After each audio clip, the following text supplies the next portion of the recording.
Aberta mais uma sessão das Novas Crónicas da Idade Mídia, terceira temporada. Eduardo Oliveira e Silva, Luís Marinho, Luís Marques e Rui Pego. Começamos hoje com duas notícias muito tristes. A partida de Olga Cardoso e de Constança Cunha e Sá. Olga Cardoso, uma grande comunicadora desta casa, da Renascença, que fez um percurso extraordinário ao lado de António Sala, no programa da manhã da Renascença, e, portanto, o Despertar, e Constança Cunha e Sá, que passou pelo Independente, pelo TVI, por alguns anos do jornalismo. São duas notícias tristes estas. São pessoas que marcam na profissão, na comunicação, uma na área da rádio, outra basicamente na opinião. São duas mulheres que se afirmaram num mundo muito masculino, ainda por cima naquela altura, e a Olga foi, com o Sala, um fenómeno de comunicação extraordinário. Nós sabemos, estivemos aqui na casa, e a Constança era uma referência no pensamento, embora eu, sobretudo naquilo que ela escrevia, mais do que na oralidade, eu acho que ela era absolutamente notável a escrever. Mas chegou a ser diretora do Independente. Chegou a ser diretora do Independente. Em relação à Olga Cardoso, portanto, foi de facto fizeram uma dupla fantástica, não é? Durante tantos anos, no programa Despertar. Eu tive a oportunidade de fazer a informação do programa durante um ano e tal, talvez, ou mais, onde testemunhei o grande profissionalismo do António Sala, portanto, como um profissional de grande nível, e também da Olga, não é? Obviamente nós estávamos à distância, porque a Olga, como todos sabemos, estava no Porto. Mas, portanto, havia ali uma relação fantástica, mesmo estando à distância que estavam, não é? E em relação à Constança, que eu também conheci, a Constança, de facto, era um bocado isso, nem sempre concordando com ela, mas de facto tinha que se reconhecer o talento e a forma muito honesta e muito aberta como ela expressava as suas opiniões, não é? Portanto, não escondia nada, não é? Exato. A Constança integrou, de resto, uma das equipas de um dos painéis do Desmancha Prazeres, que foi um programa feito no CMR primeiro, depois na Rádio Comercial, da autoria do Vasco de Valente. Luís Marques. Bom, eu não tive o privilégio de trabalhar nem com a Olga nem com a Constança, mas tenho da Olga referência a qualquer, enfim, pessoa tem, que é a admiração pelo trabalho dela e pela popularidade que ela tinha. Eu lembro-me ainda da presença dela na televisão, a amiga Olga, da TVI, no princípio da TV, acho eu, não é? Foi no princípio. E ela era, de facto, uma pessoa com uma grande jovialidade, com uma alegria de viver, uma grande capacidade de comunicação, que fez dela, portanto, uma figura incontornável, portanto, dos médias em Portugal. Em relação à Constância, é uma pena também, claro, portanto, eu também nunca trabalhei com ela, mas tinha uma grande admiração. A qualidade jornalística já foi referida por vocês, mas eu, para além dessa qualidade, portanto, que convém sublinhar, gostaria também de realçar o facto da Constância ter sido uma pessoa livre, uma mulher livre, não é? Uma mulher corajosa, de uma grande liberdade de pensamento, de uma grande autonomia mesmo em relação, portanto, às suas opções ideológicas e outras, e merece uma grande referência e ficará nas nossas memórias, sem dúvida. Muito bem, Marcelo Rebelo de Sousa foi internado e operado de emergência, não é de urgência, é de emergência. Havia ali uma emergência para resolver, mas eu situava-me agora na comunicação do Hospital de São João, naquela noite em que, com as televisões todas em direto, com uma pressão mediática grande sobre o internamento do Presidente da República, tiveram um comportamento excelente e exemplar. Sim, posso começar eu? Sim, da parte do hospital, há que sublinhar essa forma muito profissional, como portanto, foi feita a comunicação. E aqui convém realçar o nome de uma senhora, de duas médicas, acho que são duas médicas, Maria João Batista e Elizabeth Barbosa, que foram muito claras, muito sintéticas, muito calmas na forma como comunicaram com os jornalistas, muito empáticas até, não é? Portanto, na forma como responderam às perguntas. Se todos fossem assim, estaríamos muito melhor, seguramente, na relação com o Serviço Nacional de Saúde e com, assim, a administração pública em geral. Em relação à comunicação do Presidente da República, ouvi nestes dias algumas críticas, portanto, à dificuldade que a Presidência da República terá manifestado em responder a uma situação de crise. Eu não comungo dessas críticas por uma razão muito simples. A comunicação do Presidente da República é o Marcelo, e o Marcelo é a comunicação do Presidente da República. Portanto, ou seja, sobre essa matéria não há nenhuma dúvida, não é? Se ele estava impedido de comunicar. Pensar que o Marcelo Rebelo de Sousa, Presidente da República, terá uma estrutura que fale por ele, ou que fale para ele, ou que gira a sua imagem, a sua comunicação, é uma ilusão. E ele foi assim, e será assim até ao fim, mesmo nas situações melhores, nas situações piores, ou numas situações críticas, como aparentemente foi esta. Veremos agora, portanto, aliás já começámos a ver a comunicação dele hoje mesmo, hoje quarta-feira, dar, portanto, testemunho, portanto, que está bem, portanto, e de que foi bem tratado. Isso é o Marcelo no seu melhor, ele é assim. Portanto, não penso que essas críticas tenham razão de ser, porque é não associar a personagem à forma como ele comunica. E ele comunicou sempre assim, e será assim até ao fim, ainda bem, portanto, que ele é assim. O Serviço Nacional de Saúde Felizmente correu bem. O Serviço Nacional de Saúde funcionou, Eduardo. Sim, funcionou, mas eu já lá vou. Mas um ponto sobre a comunicação. Houve um certo histerismo de crítica relativamente ao primeiro comunicado, nomeadamente, há que citar os nomes, o Miguel Pinheiro estava muito exaltado com isso. O comunicado é perfeitamente normal, não sabia o que é que estava a acontecer e tal. Relativamente, também, há uma coisa que eu não gostei, efetivamente, que é assim, eu ouvi o Primeiro-Ministro e depois aproveitou para cavalgar o Serviço Nacional de Saúde. A questão, quando há um problema com o Primeiro-Ministro ou com o Presidente da República, há um protocolo que é seguido. A questão, portanto, não se pode apelar ao Serviço Nacional de Saúde e dá-lo como exemplo para um caso daqueles. O que pode acontecer é fazer um paralelo com um cidadão comum, por exemplo, um de nós, e mesmo assim, enfim, se calhar também já não é tão comum assim, com a mesma situação em Amarante, a deslocar-se num carro privado para o Hospital de São João, se era tratado nos mesmos termos e com a mesma rapidez. Eu diria que na Dinamarca sim, em Portugal tenho dúvida. Luís Marinho. Não tenho muito a acrescentar. Felizmente correu tudo bem, acho que a comunicação foi rápida, foi eficaz, e o que nós queremos todos, penso eu, é que o Presidente melhore e que recupere rapidamente.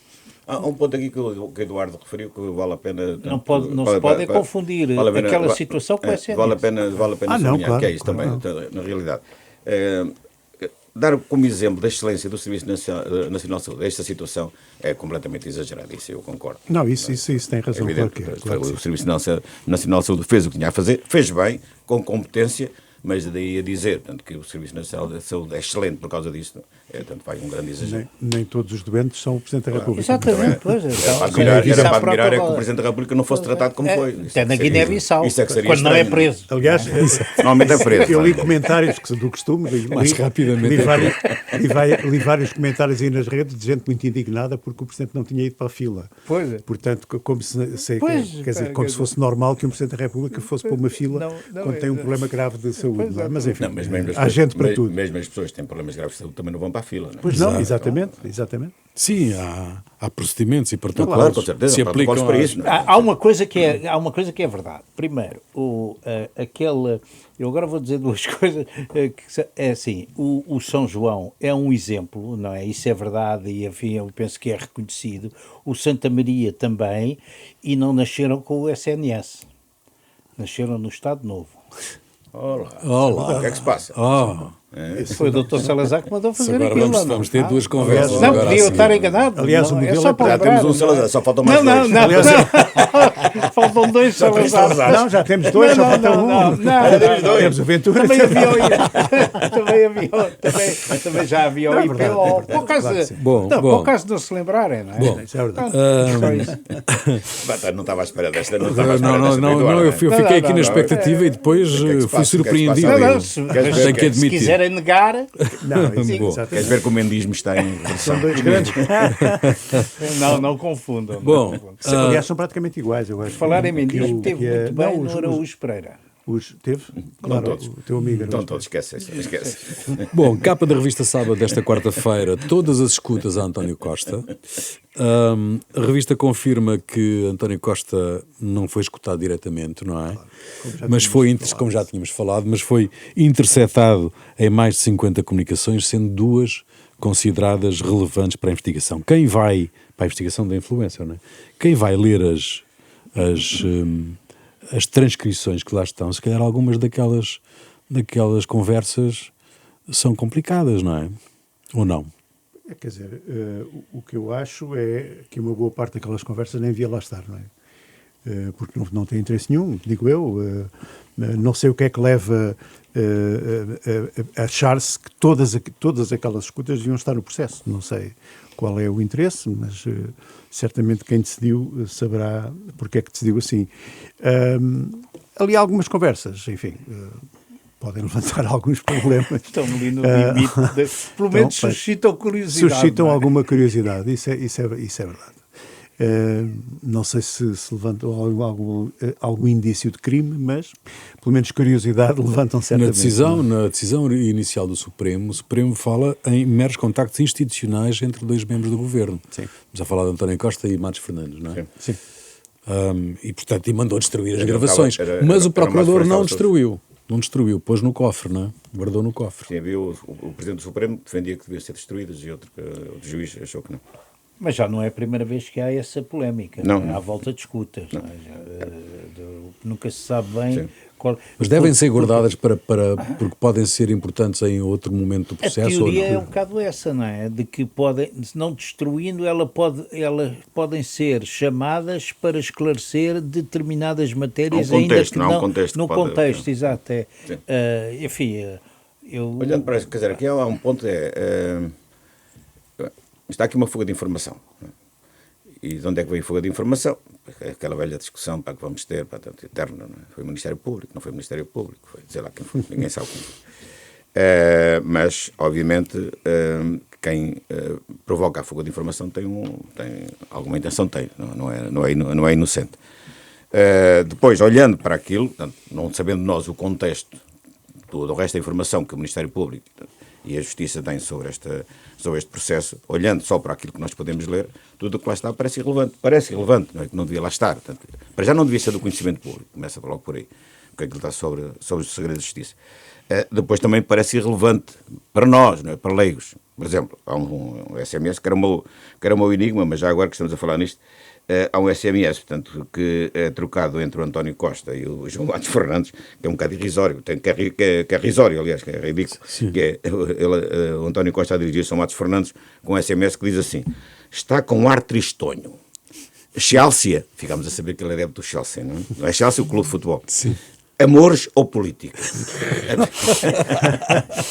Qual é a relevância, Qual não é a é? relevância disto, não é? Cara, infelizmente, não se encontra depois a resposta do Matos Fernandes ao António Costa. Isso era interessante para saber o que é que era, não é? Exatamente, Não está lá, infelizmente, nada. Saber se era Procurei. amor, se era Portanto, política. exatamente, era interessante saber. Agora estou um bocado Pode ter curioso, respondido, não é? pode ter Temos que perguntar ao respondido Ministério amores. Público qual foi a resposta do homem, não é? O que é que ele tinha naquele dia, que era o dia 8 de abril de 2021. Bom, não sabemos. Portanto, ou seja, há ali coisas portanto, que não fazem muito sentido. E todo este processo em relação às escutas, já manifestei a minha opinião sobre isto, acho que há um excesso de utilização deste expediente para tanta investigação e que alguma coisa tem que ser feita para pôr um bocado de ordem nisto. Muito bem. Situação da nossa atividade. A APTC publicou números da circulação de jornais, Luís Marques, e há uma queda acentuada que se mantém, que começa a revelar-se uma tendência que não é fácil de contrariar, não é? Sim, não é fácil. As vagas, portanto, da APC são trimestrais. Nós vamos agora, as que foram reveladas foram do terceiro trimestre deste ano, 2025, e revelam uma tendência de queda, confirmando a tendência dos últimos 2 trimestres. O que nós verificamos é que na distribuição, na distribuição dos jornais impressos, há uma queda, continua a haver uma queda. O Expresso está à volta dos 30 mil, até ligeiramente abaixo. O Correio da Manhã também baixa para os 32 mil, o Público 9 mil. Bem, o Diário de Notícias nem vale a pena falar, não é? Porque tem 893 exemplares vendidos, que é ridículo. É que é possível. Mas, enfim, esta é a realidade, esta tendência penso que se irá manter. O Jornal de Notícias está com cerca de 15.600 de vendas, portanto, aliás, já menos até. E em alguns jornais isto é compensado com as vendas, portanto, digitais, as assinaturas, no caso concreto do Expresso, que está com 49.600 assinaturas, e o Público está com 54 mil, sendo que aqui nos 54 mil do Público, penso que haverá aqui também alguns tipos de acordos comerciais com empresas. Mas, de qualquer forma, são números bons, ou seja, isto faz com que o Expresso tenha 83 mil de exemplares de distribuição, contando as duas, a distribuição em banco, a venda em banco e a venda por assinatura, e o Público 63 mil, são números razoáveis. Portanto, enfim, uma coisa compensa a outra, mas o que nós podemos dizer é que com esta tendência, daqui mais uns anitos bons, talvez não chegue à próxima geração, a distribuição, os jornais em papel vão desaparecer ou tornarem-se residuais. Situação muito difícil tem a Global Média, não é? Tu acabaste de referir as tiragens e a circulação do DN e do JN, 800 exemplares num caso, 15 mil no outro, disseste tu. Eu acho que já são menos. Eu, por acaso, não só pus aqui as vendas dos meus apontamentos. Mas há ali uma situação complicada da própria TSF com problemas de pagamentos a fornecedores e por aí fora, salários em atraso. Eu diria que é uma situação desesperada, porque, por um lado, por mais que nós pensemos em apoios do Estado e, enfim, o que é que se pode fazer para resolver este problema? É essa questão que hoje se coloca, e isso eu acho que não há solução, não se vê, pois já há imensa gente a pensar nisto, e sobretudo porque quando tu tens um mercado, enfim, que possa envolver, sei lá, nem que seja o espanhol, com 50 milhões de potenciais de pessoas, ou o francês, ou o alemão, ou os Estados Unidos, ainda podes ter, mas nós com 10 milhões de pessoas, das quais só eventualmente 1 milhão se interessam por comprar jornais, e que os jornais não chegam lá, porque o país tem uma orografia complexa, é muito difícil. Nós, portanto, assim, há um ponto que me intriga ao mesmo tempo, é que a rádio está viçosa a Renascença está bem, a Comercial está bem, a Rádio Observador vai-se fazendo, há outros exemplos positivos, e a Antena 1 está bastante bem, com programas que eu acho que estão a manter-se, enfim, e a marcar, mas a TSF é uma coisa que me faz aflição, porque o Luís Marinho conheceu aquilo por dentro, logo de início. Eu dá-me ideia, quando ligo a TSF, que estou a ouvir 1988, não é? Quando aquilo começou. 88. A mesma coisa. As mesmas vozes, as mesmas entradas. Pois, se é que não são os mesmos, não é? Quer dizer, eu também já não sei. Não, os mesmos já não são. Não, mas são clones. Há muito poucos do início. Mas há ali não sei. Mas havia um que o parecia a estilo. Cena Santos, depois esse desapareceu. Mas quer dizer, é uma coisa espantosa. Mas, por acaso, há uma coisa engraçada. O Sena Santos agora é colaborador da Antena 1, não é? Sim, e o Fernando Alves também era. Mas uma das coisas engraçadas que está acontecendo na Antena 1 é a chamada marabunta. É que aquela expressão da maneira como o Sena Santos fala é muito característica dele. Já há vários, portanto, locutores da Antena 1 a imitar o Sena Santos. Mas aquilo pega-se. Pega-se TSF, aquela maneira de falar dele. Era uma escola, não é? Escola, Parecia uma escola. Eu fiz noticiários na Antena 1, uma semana ele, uma semana eu, de manhã. Portanto, editávamos e apresentávamos uma semana ele, uma semana eu, e eu confesso que a certa altura também já tinha ali. Não, a forma como ele escreve é muito aliciante, e nós vamos atrás, não é? Mas enfim. Bom, mas agora deixa-me só dar-me aqui uma nota em relação ao que estávamos aqui ainda a falar dos jornais. O Jornal Notícias, uma das fraquezas do Jornal Notícias é que não está a compensar a quebra das vendas em banca com as assinaturas online, porque o Jornal de Notícias só tem 1.200 assinaturas, que não é nada. O mesmo acontece com o Correio da Manhã. Para além das vendas do Correio da Manhã estarem a cair, estão agora nos 31 mil, 32 mil, as assinaturas são apenas 3 mil. Ou seja, eles não, são jornais que não estão a conseguir compensar a quebra das vendas.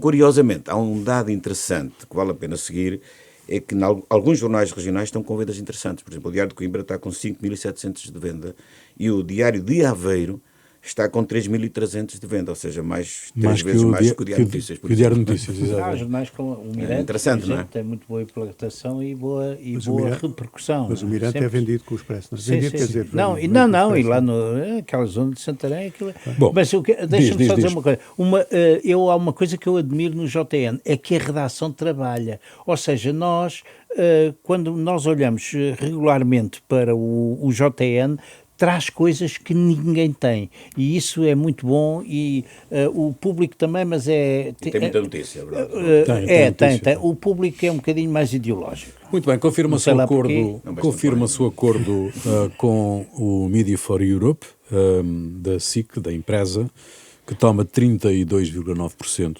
da dona da SIC e do Expresso, por pouco mais de 17 milhões de euros, de acordo com negócios. O negócio avança mesmo desta vez, não é?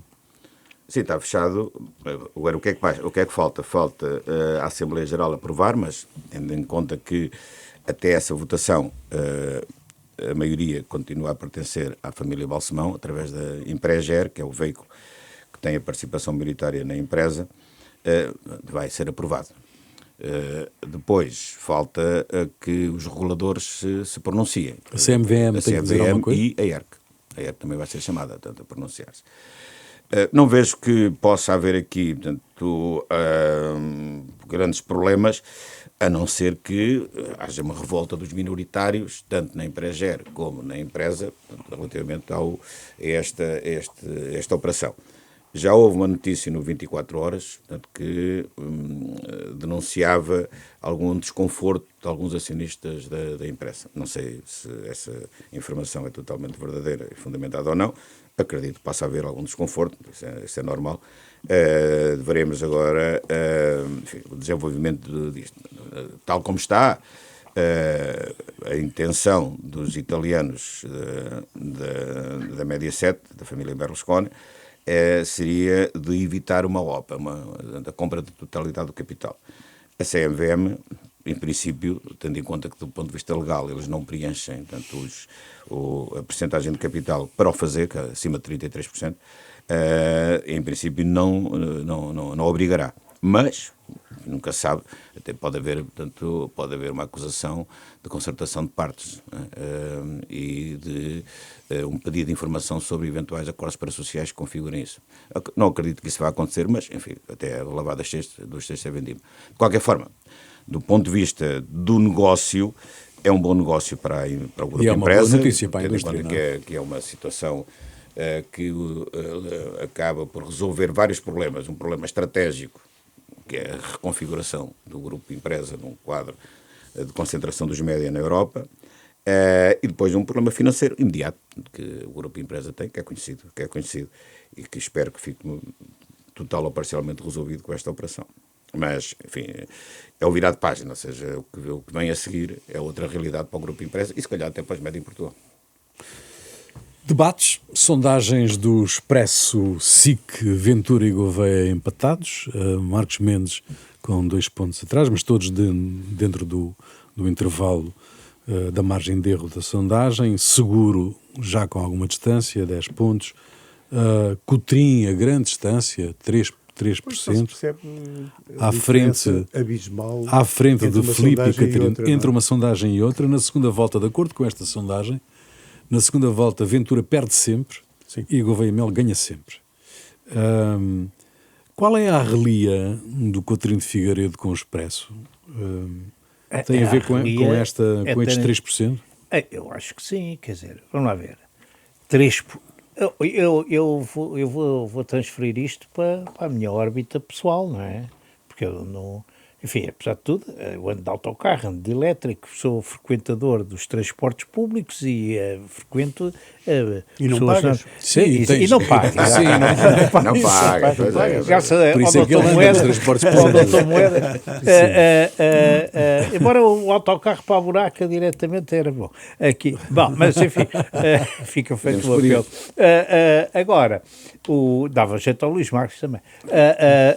Pode escrever. Agora, é assim, eu acho que 3% para o Coutrinho não corresponde minimamente a uma realidade que é perceptível naquilo que é o discurso. Eu bem sei que também pode haver um certo exagero dentro do meio social em que ele está mais envolvido e que no fundo representa pouco. Mas acho que 3%, e portanto eu no lugar dele reagiria também dessa forma. Estas sondagens têm um problema, foram feitas antes dos debates. Eu não acredito que os debates não modifiquem têm grande não. coisa. Aliás, disse isso na altura. Eu não acredito que eles sejam decisivos de modo nenhum, mas acredito que para a percepção nas sondagens seja diferente. Podiam ser decisivos se houvesse Não, uns candidatos que tivessem uma péssima prestação ou uma ótima prestação. Ora, isso não está a acontecer, mas são coisas mais ou menos normais. Não, há um que anda com azar. Está tudo a jogar. O seguro, ou lhe toca a gripe, não, o António José Seguro está com uma lapata, aquilo, alguém lhe fez ali uma coisa, claro, ficaram há lá, uma coisa- a figura mas há um ponto aí, mas há um ponto foi aí. o dia do Marcelo, em que o Marcelo lhe deu o badagaio e ele teve gripe e também teve que adiar Pois, é verdade. o coisa, portanto, ele tem, Olha, além dos a questão do socráticos a e dos questão do Marcelo, costistas, a não é? questão do Marcelo pá, Coitado do não seguro. prejudicou o debate, prejudicou foi depois as reações a seguir ao debate. Mas Ou seja, essa parte Olha, eu confesso que eu vi aquilo do Marcelo, passei, não vi, só vi o debate. Não, mas a questão do não Marcelo sei foi quantas horas só depois. começou depois, praticamente. Não, Luís. Não, Estava não, no não, princípio. estava a ver, eu estava a ver, eu estava a ver. Mas está bem, O Carlos Daniel abriu o debate a dizer: temos aqui a notícia do Presidente, mas vamos avançar com o debate. Bom, a verdade é que Sócrates deu uma entrevista à CNN. Mas desculpa lá, só um bocadinho atrás. Portanto, é só uma ponto é o seguinte. Bem, portanto, o Coutinho de Figueiredo também não percebo muito bem porque é que se está a criticar, porque é criticar a sondagem. Bom, porque a sondagem é uma sondagem de todas aquelas que já vieram ao público, aparentemente, do ponto de vista técnico, é uma das mais fiáveis. Não é? Primeiro, voto em urna, foram 2.000 e tal pessoas ouvidas. Calma aí, portanto, ninguém pode questionar que houve ali alguma manhosice, não é? Uma coisa é as telefónicas ou aquelas que são as do Correio da Manhã, tanto que são painéis, aquilo vão rodando, isso aí são bastante questionáveis. Uma sondagem, voto em urna, com 2.000 pessoas, das quais 1.000 e tal respondem, à volta de 1.000 pessoas, 800, acho que foi um bocadinho mais, quase, não sei. Mas enfim, já tem algum significado. Não? Ou seja, pode ser surpreendente, e para mim foi surpreendente também, mas é a realidade, se calhar. Portanto, vamos ver qual é que está certa, se é as outras, se é esta. Agora, acusar o Expresso e a empresa que fez a sondagem, que no caso o Isqueté e a empresa que fez a recolha, que não me lembro qual foi, parece que é exagerado. Há aqui depois um dado interessante também que vale a pena retermos, portanto, uma notícia de hoje quarta-feira. O Duarte Marques, que eu não vi, o Duarte Marques, ontem à noite, terça-feira à noite, terá ido a uma televisão qualquer, penso que é a Nau, né, onde ele é comentador, apelar à desistência da esquerda. Não sei se repararam, não sei se viram isto, não é? A desistência da esquerda? Sim. Que é uma coisa que já está a correr. É uma coisa que já está a correr. Toda a desistir? Exatamente, é uma coisa que já está a correr. Aliás, eu já falei nisso aqui a semana passada. A favor de quem? Ou a favor de ninguém? Do seguro, claro. A favor de seguro, claro. Não, eu falei Está a nisso ver aqui. que o seguro também desistia. Eu falei nisso aqui a semana passada. Não sei se vocês se lembram disso, mas eu falei nisso aqui a semana passada. Já estava aí. O PC não desiste. Já estava aí a correr nos bastidores, portanto, essa informação. Que foi agora confirmada. Por um lado, no debate do seguro, o seguro disse isso. Não sei se repararam, não é? Disse isso ao rapaz do Livre. Disse-lhe porque é que você não diz isto, porque é que não concentramos e tal. Portanto, deu-lhe essa coisa. E depois o Duarte Marques veio ontem dizer exatamente isso, fazer um apelo a uma desistência a favor do seguro, porque, na opinião dele, seria uma grande derrota para a esquerda não estar na segunda volta, o que é verdade. Não é? O que é completamente verdade. Ou seja, completamente verdade. aqui, isto ainda vamos ver como é que isto vai acabar. E esta declaração do Sócrates de apoio ao Gouveia Melo, e que o Gouveia Melo ficou muito irritado com o facto de Sócrates ter, como cidadão, ter dito que ia votar nele, não é? E que provocou, inclusivamente, a admissão do Afonso Camões de mandatário em Castelo Branco. Por causa quer dizer, isto é uma... anda tudo aqui à volta. O problema, como é óbvio, ninguém quer ter apoio do Sócrates. Não é? Pronto. O Sócrates disse... Também não sei com que intenção. Ele é livre de ir lá pôr o papel. Claro, como é evidente. Naturalmente poderia evitar dizer isso, mas por alguma razão o disse, não é? Só que antes, eu acho que até foi antes, que o Ventura já tinha falado da tralha socrática, não é? Pois já. Está aí a tralha socrática toda à volta do Almirante. E foi um bocadinho isso. E costista. Sim, mas ele mesmos. falou mais da tralha socrática, mas como são ele os chamou. mesmos. E foi essa razão que leva o Afonso Camões a admitir-se. Porquê? Porque, como vocês sabem, aqui há uns anos houve uma escuta em que o Afonso pedia algum favor e tal ao Sócrates para um cargo, já não sei qual foi. Bem, JN, diretor de JN, salvo erro. Acho que foi isso. Isso se apresentava como soldado prussiano. Isso, exatamente. Exato. Não, soldado. Era soldado. E então o Afonso Camões escreveu uma carta ao Almirante dizendo-lhe: "Epá, eu não quero prejudicar a sua candidatura, continuo a ser seu fiel apoiante, mas como estou a prejudicar, certamente estarei a prejudicar, saio de mandatário." Pronto, foi isto, basicamente. Eu nesse aspecto, eu acho que há ali o Almirante às vezes é um bocado patético, não é? E há ali um conjunto de situações que têm necessariamente de ser incómodas para ele, porque o que é que ele junta? Uns barões frustrados do PSD, e enfim, foram eles que dinamizaram as primeiras fotografias do Almirante a almoçar ali no restaurante em Belém, era com pessoas do PSD, e depois junta-se, digamos, aquela área do Partido Socialista socrática e costista, que tem uma característica: odeiam o seguro, e portanto eles não estão lá por apoiarem o Almirante, estão lá porque odeiam o seguro. Portanto, essa ideia da desistência é muito bonita, mas eu não estou muito bem a ver como é que isso se concretiza, porque há de haver ali uma grande resistência a que isso aconteça, além de que os partidos franja vão querer ter os 3 ou 2 ou 3%, o LIVRE, o Bloco de Esquerda e o PC precisam... Não, mas quer dizer, eu não acredito que eles desistam, não acredito que nenhum deles desista, não é? Não sei. Depois, na segunda volta, a conversa vai ser outra, mas também, nesta altura, é perfeitamente impossível adivinhar quem é que vai à segunda volta. Não é? Sobretudo, quando se meter o Natal, então... Não percebi. Quando se meter o Natal, mete-se o Natal e... Mete-se o Natal, vem o Ano Novo, depois os Reis... Bom, nós já vamos falar aqui da entrevista. A propósito de Reis, desculpem lá, o candidato a rei falou agora, há pouco tempo, sobre o Dom Duarte, falou há pouco tempo a dizer que naturalmente era uma boa altura para se pensar em restaurar a monarquia. Ora bem. Que era muito mais... uma coisa oportuna. Muito mais estável, é um garante de estabilidade. Portanto, ele não está completamente fora aqui da vida política. De vez em quando tem assim umas... Bom, nós já vamos aqui a um tema que temos vindo a arrastar semana a semana, de uma entrevista ao Luís Miguel Militão, aquele autor de um massacre no Brasil, uma entrevista à TVI. Mas antes disso, deixem-me só dizer isto, porque...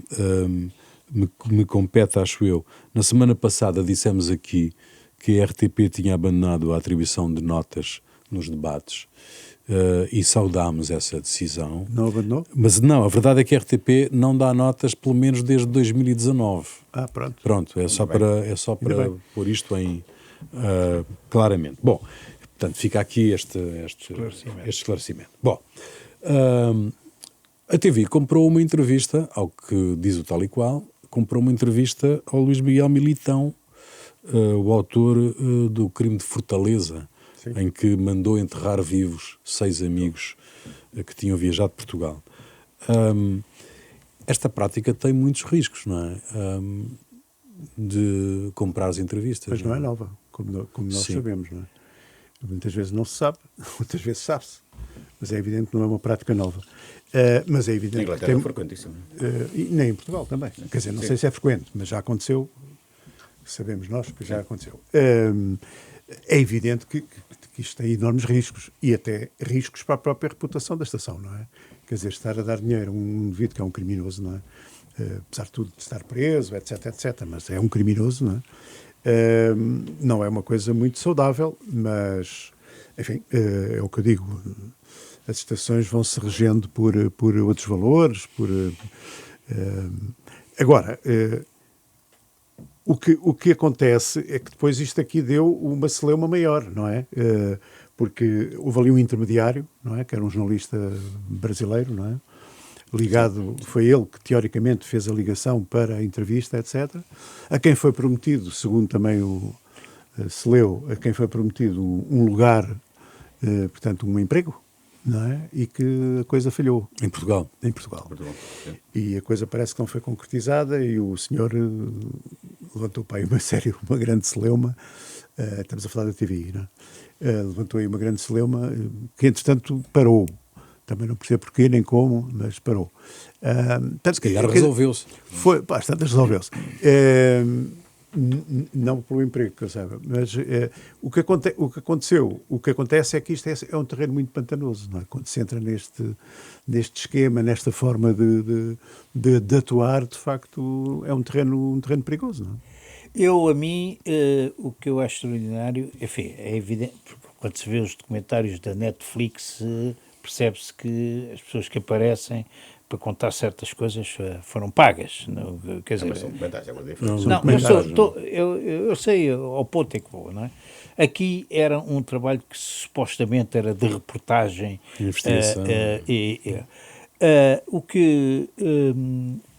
eu vou dizer uma coisa que eu tenho pouca dúvida sobre a autenticidade da notícia do tal e qual.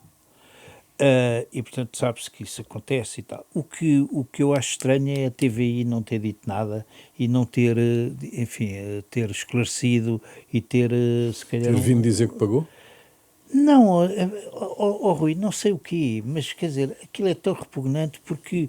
e depois aquela notícia dizia que ele tinha faturado mais...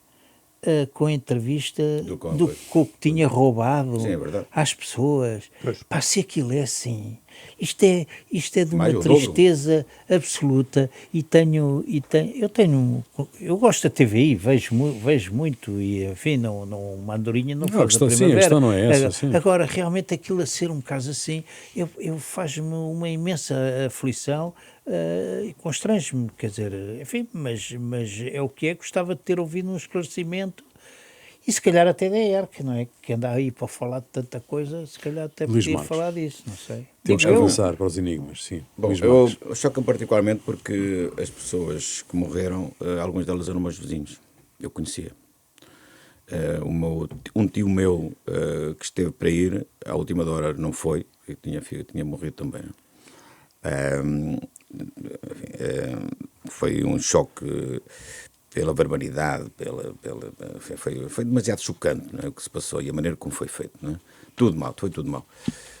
E o indivíduo era enfim, nem sequer, como sabemos, ele é português, não é? Ele não é brasileiro, não é? Ele é português, era ali da zona de Tomar, conhecia, as pessoas são dali perto, havia ali ligações com os portugueses que foram para lá.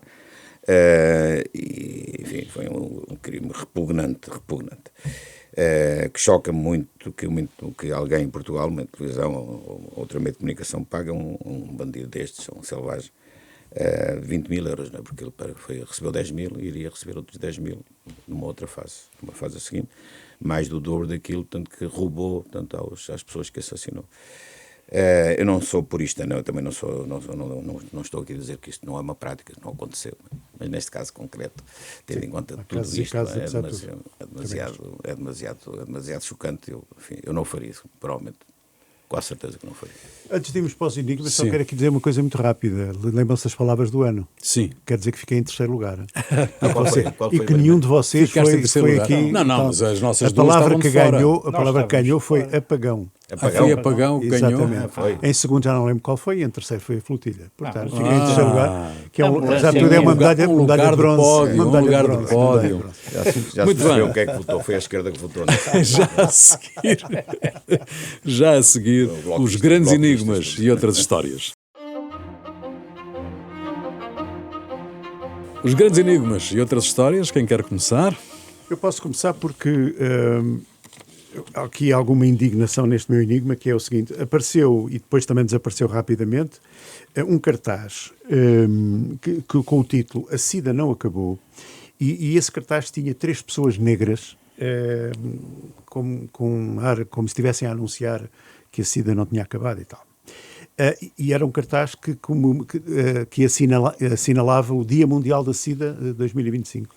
Um cartaz assinado pela DGS e pela República Portuguesa, não é? Portanto, um cartaz completamente oficial, que depois rapidamente foi retirado, porque alguém minimamente... Com bom senso. Com bom senso. Era o deve ter cartaz dito, está tudo doido. da ONU, não é? Foi um cartaz que foi inspirado num cartaz da ONU, mas virado para a África. E é uma coisa, não é? Agora, um cartaz assinalando o Dia Mundial da Sida. A Sida não acabou, com três cidadãos negros. É um bocado, enfim, no mínimo, já nem falo de mau gosto, até iria um bocadinho mais longe. Qual é o meu enigma? Em primeiro lugar, quem é que teve a ideia? Segundo lugar, quem é que aprovou a ideia? E terceiro lugar, e não há consequências para isto? É isto, sabe? Bom, nós não falámos aqui, mas ainda vamos ter que falar num dos próximos programas sobre o juiz Carlos Alexandre. É o meu enigma. É o teu enigma, mas também é o meu. Então, pronto. Não, eu digo só. faça Não, um não, O meu é dueto. não, se calhar o teu é uma coisa muito mais substantiva. Faz um tipo sobral. Muito Um mais tipo sobral. substantiva. Não, o teu é muito mais. outro. O meu é só, se em vez de um super juiz para fiscalizar gestores comuns, não era capaz de ser mais interessante um super gestor para gerir, coordenar os gestores comuns. Fazia mais sentido. Já há o super gestor. Já. Portanto, agora precisa de um super juiz. Super, isto só que não se vê. Mas existe. Mas teoricamente... Pois é, exatamente, da Comissão Executiva do Sim, do Serviço SNS. Nacional de Saúde. Deixa-me dar, enquanto ali o Eduardo pensa. Não, mas Eu também está pensado. eu esgotei aqui o meu, porque o meu era o SMS, mas eu tinha aqui outro da semana passada que não usei e que vou usar agora, que é o seguinte. Há 2 anos, ou 3 já, Lisboa, portanto, foi vítima de uma grande inundação. E na altura o Carlos Moedas anunciou a concretização de um velho projeto que era a conduta de desvio das águas de Monsanto para Santa Apolónia. Enfim, as coisas avançaram, as obras começaram, desenvolveram-se. Estão a andar, E antes das eleições foram concluídas. Portanto, ou seja, a tuneladora chegou a Santa Apolónia. Mas chegou a Santa Apolónia e parou. Porquê? Porque ninguém previu uma coisa que é absolutamente extraordinária. É que a conduta bate de frente com as obras do metro. Do metropolitano. Ou seja, agora tem que encontrar uma solução para desviar a conduta da estrutura do metro que já estava montado. Eu pergunto-me como é que isto é possível acontecer. Ou não arrastar... Agora ninguém sabe quando é que a conduta vai ser concluída. Penso que daqui a 6 meses, eventualmente. Mas como sabemos como é que as coisas são em Portugal, se calhar só daqui a 1 ano ou mais, sabe-se lá. Ou como o aeroporto, Ou como o aeroporto. a tuneladora. É isso mesmo. Agora temos um buraco. Há outro enigma que eu tinha aqui assinalado. Nós temos sempre que trazer, como não sabemos uns dos outros, temos de trazer vários cartuchos na manga. Há uma notícia que apareceu aí há dias que diz que motoristas da Carris e da STCP andam a transportar passageiros nos comboios, nas carreiras expresso de longa distância nos dias de folga. Ora, isto é perigosíssimo. Porquê? Porque eles trabalham Supostamente dias nos de folga dias, para descansar. E quando os camionistas de TIR têm os tacógrafos que fazem o tempo deles e não podem guiar mais de X horas. Aqui este caso foge completamente à regra e ao controlo, e isto pode ser muito perigoso. E portanto acho que foi a Rede de Expressos que denunciou isto e, obviamente, denunciou relativamente a uma outra empresa que anda aí e que não vale a pena citar o nome porque eles andam em conflito uns com os outros. Por causa das instalações também, por causa Exatamente. Palpita-me que é isso. Já percebi. Bom, termina aqui mais uma sessão das Novas Crónicas da Idade Média, um programa de Eduardo Oliveira Silva, Luís Marinho, Luís Marques e Rui Pego. Produção de Marina Duarte, desenho sonoro de António Fialho, cuidado técnico de Beatriz Garcia, imagem de Ricardo Fortunato. Novas Crónicas da Idade Média, ao meio-dia, domingo, sempre que quiser, ao alcance de um clique. Até para a semana.